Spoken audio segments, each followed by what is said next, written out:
नमस्कार मंडळी, स्वागत आहे तुमचं माझ्या आजच्या नवीन पॉडकास्ट मध्ये। आजचा आपला विषय आहे म्हशीसारखं सतत चरत राहणारे, म्हणजेच सतत ज्यांची खादाडी जत्रा सुरू असते ती लेझी फूडी मंदिता आणि तिचा नवसाचा नवरा साबजी। पण पॉडकास्ट सुरू करण्यापूर्वी जर तुम्ही माझ्या चॅनलवर नवीन असाल तर माझ्या चॅनलला सबस्क्राईब करून घ्या। सोबतच शेजारी असलेल्या बेल आयकनला प्रेस करा सो दॅट कोणतीच अपडेट तुम्ही मिस करणार नाही। तर मग वाट कसली बघताय, चला सुरू करूया आजच्या आपल्या पॉडकास्टला। मंडळी, काही दिवसांपूर्वी मंदिता मॅडम गेल्या होत्या दुखादुखी रेस्टॉरंट मध्ये आणि मॅडमची जी ऍक्टिंग सुरू होती ना त्यावरून असंच वाटत होतं जर डान्सकर घुमाचा पार्ट 2 आला ना तर त्यात यांना नक्कीच काम करायला मिळेल, कारण तसं पण नौटंकी तर यांच्या नसानसात भरलेलीच आहे ना, आणि हे तर यांच्या प्रत्येक व्हिडिओ मध्ये दिसून येतं। एंट्री मारताच मॅडमने आधीच एसी आणि नॉन एसी सेक्शन दाखवलं आणि मग मॅडमची ऍक्टिंग सुरू झाली की अरे सर कुठे आहेत, भेटले नाही मला अजून। मग मॅडम काउंटरवर गेल्या आणि तिथल्या मुलाला जाऊन विचारलं की सर कुठे आहेत, आणि त्याने उत्तर दिलं की सर आहेत किचन मध्ये, तुमच्यासाठी काहीतरी खास बनवतात। मग काय मॅडमला कोणी सांगायची गरज आहे का, लगेच कॅमेरामॅनला घेऊन गेल्या किचन मध्ये। किचन मध्ये 1-2 रेसिपी बनत होत्या, त्यावर कॅमेरामॅनने फोकस केलं आणि मग मॅडम बसल्या गप्पा मारायला। आणि हो मंडळी, कॅमेरामॅन म्हणजे आपले साबजी नाही हा, साबजी फक्त घरातल्या घरात मंदिता मॅडमच्या पाठी फिरतात। बाहेरचं जेव्हा शूटिंग असते ना तेव्हा कॅमेरामॅन कावलेश आणि फुनील असतो। आता गप्पा मारताना मंदिता मॅडमला समजलं की ओनरच्या वाईफने 5-6 महिन्या अगोदरच नॉनव्हेज खाणं सोडलंय, आणि सोडण्याचं रिझन त्यांनी सांगितलं की रोज तेच बनवून त्यांना कंटाळा आला आहे, त्यांची खाण्याची इच्छा मेली आहे। त्या ताईंचं बोलणं मला पटलं, अगदी बरोबर बोलल्या त्या। कोणाचीही इच्छा मरून जाईल जर रोज एकच खात राहिलो तर, पण हे त्या खादाडबाईला कुठे सांगत बसले आहेत। ही लेझी फूडी आणि फॅमिली पृथ्वीवरची अशी फॅमिली आहे जी वर्षाच्या 365 दिवस रात्र नॉनव्हेज खाऊ शकतात। ह्यांचं रोज बनवून पण मन करते ते खाण्याचं, मग त्यात सुकट बोलू नका, चिकन मटन बोलू नका किंवा सी फूड बोलू नका। आता वाराला खाल्लं तर आपण समजू शकतो, पण नाही, यांना रोजच खायची इच्छा होते। झोपेतून उठून जरी यांना नॉनव्हेज खायला दिलं ना तरी देखील ते खाण्याची यांची तयारी असते। आणि मंडळी, असं नाही हा की वालगरला भाज्या मिळत नाही, छान भाज्या मिळतात तिथे, पण यांच्या घशा खालून घास नाही उतरत ना हो मंडळी। यांना फक्त नॉनव्हेज खायचं असते म्हणून सांगतात का तर आम्ही समुद्र किनारी राहणारी माणसं ना, इथे फक्त नॉनव्हेज मिळते। आता या लेझी फूडी मॅडम रेस्टॉरंटचं प्रमोशन करायला गेल्या होत्या की नवीन फर्निचर मूवीचं प्रमोशनला, मला हेच समजत नव्हतं, कारण जवळजवळ 10 मिनिटं तरी या मॅडम मूवीवरच चर्चा करत बसल्या होत्या। आणि ओनरचं तर काय विचारूच नका, यांच्या गप्पांपेक्षा त्यांना प्लेट मधल्या पापलेट सुरमईवरच जास्त लक्ष होतं। आता जसं की मी मगाशीच बोलली, ह्या मॅडमला वर्षाच्या 365 दिवस रात्र नॉनव्हेज खायला दिलं तरी या खाऊ शकतात, तर दुखादुखीमध्ये एवढं नॉनव्हेज वर ताव मारल्यानंतर पण लगेच मॅडम गेल्या टनवेलला हसरा मासा रेस्टॉरंट मध्ये मासे खायला। आता ह्या लेझी फूडी मॅडमचं फूड टेस्टिंग म्हणजे आपल्या सगळ्यांना तर माहितीच आहे। ह्या मॅडम काय करतात तर दोन्ही हात ह्या खाण्यामध्ये बुडवतात आणि खातात। आजकाल या लेझी फूडी मॅडमचं नळ्या चोखणं खूप कमी झालं आहे आणि सी फूड वर जास्त भार देत आहेत। मला तर असं वाटते 80% समुद्रातले मासे तर या लेझी फूडी मॅडम मुळेच कमी होत असतील। तरी नशीब आता पावसाळ्यात मासेमारी बंद असते म्हणून, नाहीतर उरलेले समुद्रातले 20% मासे पण संपवायला कमी केलं नसतं या लेझी फूडी मॅडमने। मंडळी, याआधी पण अनेक वेळा मी हे बोलली असेन की हे जे फूड ब्लॉगर दाखवतात ना, यांच्या बोलण्यावर कधीही कुठेही जाऊ नका, कारण यांना काय प्रमोशनचे पैसे मिळतात, खाणं फुकट मिळते म्हणून हे लोक खोटी स्तुती करतात। आता सगळंच वाईट असते असं माझं बोलणं नाही आहे, पण कधी कधी क्वालिटी क्वांटिटी नसते, जसं हे दाखवतात कौतुक करतात त्याप्रमाणे। हे जे मोठे मोठे सुरमईचे तुकडे, पापलेटचे तुकडे दाखवतात ना, हे फक्त ह्या लोकांसाठीच असते। आपल्यासारखं सर्वसामान्य माणूस जर तिथे गेलं ना खायला तर आपल्याला तसं मिळणार नाही। त्यामुळे यांच्या थापांना बळी पडू नका, मूर्ख बनवण्यात माहिर आहेत हे लोक। आणि प्रत्येक रेस्टॉरंट मध्ये हे लोक जेव्हा जातात त्यांचा फिक्स डायलॉग असतोच ना की आमच्या इथे प्रत्येक रेसिपी मध्ये आमचा युनिक मसाला आहे, हे मसाले आम्ही स्वतः प्रिपेअर केलेले आहेत। काही दिवसांअगोदर पुण्याच्या महिनेने आंबे पाठवले होते, तर काय पूर्ण फॅमिली तुटून पडले होते त्या आंब्याच्या पेटीवरती। लेझी फूडी मॅडम तर काय सगळं तोंड वगैरे बरबटून कधी न मिळाल्यासारखं आंबे खात होत्या, आणि आता तर यांनी कथाला पण बसवलं होतं आंबे खायला। आजकाल ना कॉन्टेंट नसला तर हे डेली व्लॉगर्स ना काहीही करत बसतात। आता मंडळी, मागे बघा मकर संक्रांतीला बोरनान ट्रेंडिंग वरती होतं, तसंच आता अन्नप्राशनचा सोहळा ट्रेंडिंग वरती आहे। नशीब तो आता ट्रेंडिंग वरती आला आहे, नाहीतर या लोकांनी तर त्यावरती पण 10 व्हिडिओ बनवले असते। असते। त्या खाटीक बल्यानीने कथासाठी ऑनलाईन कपडे मागवले होते। आता स्वतःच्या मुलांना कोणती साईज होईल हे पण यांना समजत नाही। मला तर असं वाटते हे लोक फक्त वयाने वाढले आहेत।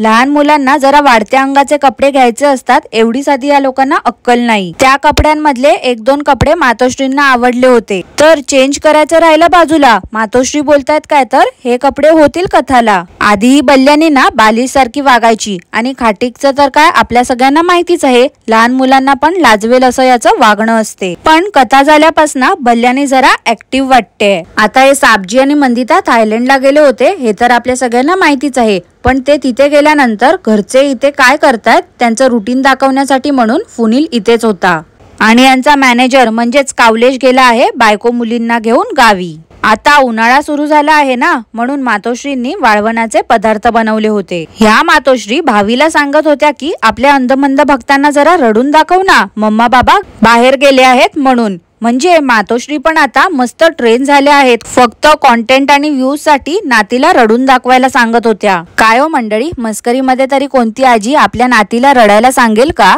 पण आता साबजी आणि मंदिता सोबत राहून मातोश्रींना पण समजलंय की इमोशनल काहीतरी दिसलं की लोक अट्रॅक्ट होणार, व्हिडिओज बघणार आणि व्हिडिओज बघितले की मस्त यांना डॉलर्स मिळणार। सगळं काही यांचं डॉलर साठी सुरू आहे। आता 8 दिवस तर हे साबजी थायलंडला होते, पण इथे सगळे व्हिडिओ शूट होत होते, पण साबजींना त्यांच्या स्टाफवर जराही विश्वास नाही। 8 दिवस हे लोक नव्हते तर व्हिडिओ आलेच नव्हते। जसे हे लोक परत आले तसे एका पाठोपाठ व्हिडिओज येत आहेत। आता जर या साबजींनाच सगळे व्हिडिओ एडिट करायचे असतात, मग यांनी स्टाफला तरी कशाला ठेवलंय? फेक आयडीज बनवून लोकांना नेगेटिव्ह कॉमेंट्स करायला? कारण हे साबजी कितीही बोलले ना की मी क्रिटिसिझम स्पोर्टिंगली घेतो, तरी पण मध्येच व्हिडिओ मध्ये टॉन्ट मारणं, फेक आयडीज बनवून लोकांना नेगेटिव्ह कॉमेंट्स करणं यांचं सुरूच आहे। घराचे मालक मालकीन नाही तर गावठी शेफ खूप दिवसांनी किचन मध्ये आला होता आणि चायनीज बनवलं होतं सगळ्यांसाठी। लॉकडाऊन मध्ये ह्या खाटीकचे माकडचाळे असेच सुरू होते। हा खाटीक ना नावाप्रमाणेच आहे। खरं तर हा माणूस ना चिकनच्या शॉप मध्ये हवा होता कामाला। खाटीकचा मित्र खाटीकच्या हातचं जेवायला आला होता। एरवी साबजी मंदिता असताना कोण येत नाही। अरे हो, चालत नसेल ना त्यांना, सेलिब्रिटी लोक आहेत ते। आणि त्यात जर कोणाचा युट्यूब वरती चॅनल वगैरे असेल तर फुकटचं शाउट आउट द्यायला लागेल ना, कारण हे लोक तसं पण दाखवायला म्हणूनच बोलतात की आम्ही स्त्रियांना सपोर्ट करतो, पण ऍक्च्युअल मध्ये जर बघायला गेलं ना तर यांच्या लाईव्ह मध्ये कितीतरी लोक कॉमेंट करत होते आणि मोस्टली बायकाच होत्या, ज्यांचे कुकिंग चॅनल्स होते, व्लॉगिंग चॅनल्स होते आणि त्या शाउट आउट देण्यासाठी साबजींना कॉमेंट करत होते, पण साबजींने सगळ्या कॉमेंटला इग्नोर केलं होतं। खरं बोलू तर मंडळी, या लोकांचे खायचे दात वेगळे आणि दाखवायचे दात वेगळे आहेत। आता तो खाटीकचा मित्र बोलला हे चायनीज बघूनच वाटते की बाहेर मिळते तसं नाही आहे, घरगुती बनवलेलंच दिसतंय, चायनीज वाल्याची जी टेस्ट असते तशी नाही आहे। पण मातोश्री तर ड्रामा क्वीन आहेत ना, बोलतात काय तर हो मलाही तसंच वाटते, हा खाटीक बाहेरचं जसं आणतो ना अगदी तसंच दिसतंय छान। हो मातोश्री, जरा ना त्या सेलिब्रिटीच्या रोल मधून बाहेर या बघू, कारण ना तुमची ओव्हर ऍक्टिंग दिसून येते आहे। तो मित्र काय बोलतोय आणि तुम्ही काय बोलताय, उगाच आपलं कायच्या काय चाललंय तुमचं। आणि काय हो मंडळी, यांचा स्टाफ तर 7 वाजता जातो ना घरी, मग 10 वाजले होते तरी चायनीज बनवलं त्या दिवशी कोण शूट करत होतं बरं? कारण घरातले तर सगळे लिव्हिंग रूम मध्ये बसले होते। कुछ न कुछ तो गडबड जरूर है। आता थायलंडला जाऊन पण ह्या लेझी फूडी मॅडमने धिंगाणाच घातला होता आणि हिच्या जोडीला होती ती म्हणजे पुण्याची मैना। आणि काय ती पुण्याची मैना या लेझी फूडी पेक्षा 4 पावलं पुढे आहे। त्या बस मध्ये नाचत सुटली होती वेड्यासारखी आणि तो रॅम्प वॉक तर असं वाटत होतं उगाच काहीही करायला नव्हतं म्हणून टाइमपास करण्यासाठी ऑर्गनाइज केला होता। आता जिथे लोक स्टे करत होते तिथे अजून पण लोक होती। ब्रेकफास्टला मॅडम गेल्या आणि जोर जोरात गुड मॉर्निंग ओरडत बसल्या होत्या। अहो लेझी फूडी मॅडम, जरा आजूबाजूला लोक बसली आहेत त्यांना त्रास तर होत नाही याची तरी काळजी घ्यायची होती। ते लोक तुमच्या तोंडाकडे बघत होते, त्या लोकांना असं वाटत असेल की कोण आली ही वेडी।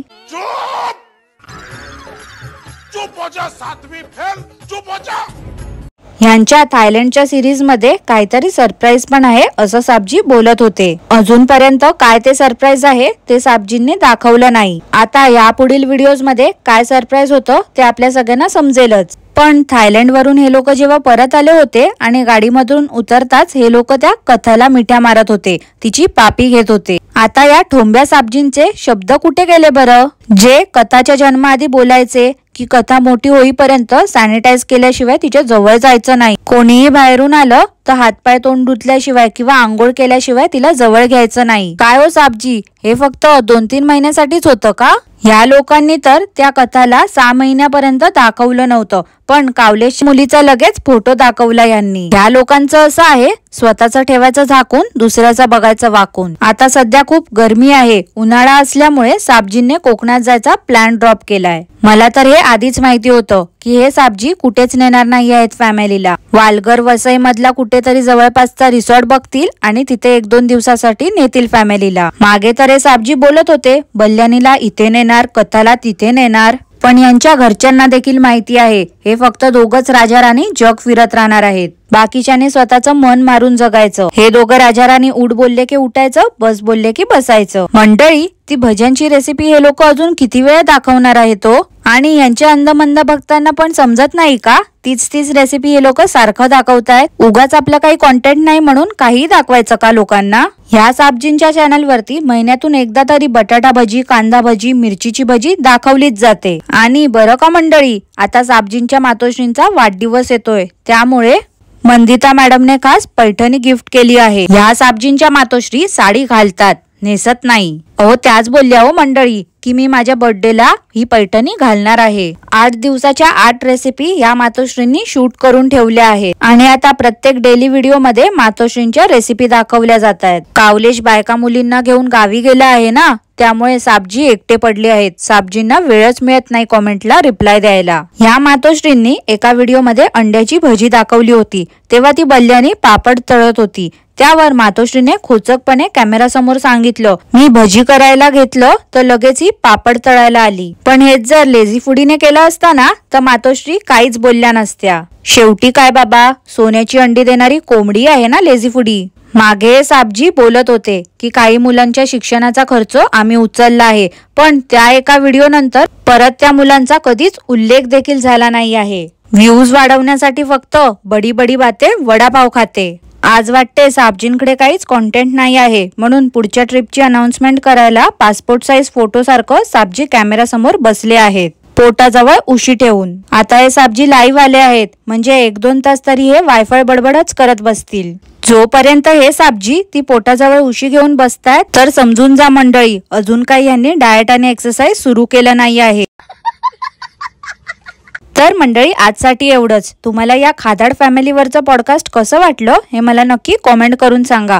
आणि आजचं पॉडकास्ट मी इथेच थांबवते. आजचं पॉडकास्ट आवडलं असल्यास लाईक करा, शेअर करा, चॅनलला सबस्क्राईब करायला विसरू नका. सोबतच शेजारी असलेल्या बेल आयकनला प्रेस करा, सो दॅट कोणतीच अपडेट तुम्ही मिस करणार नाही. धन्यवाद.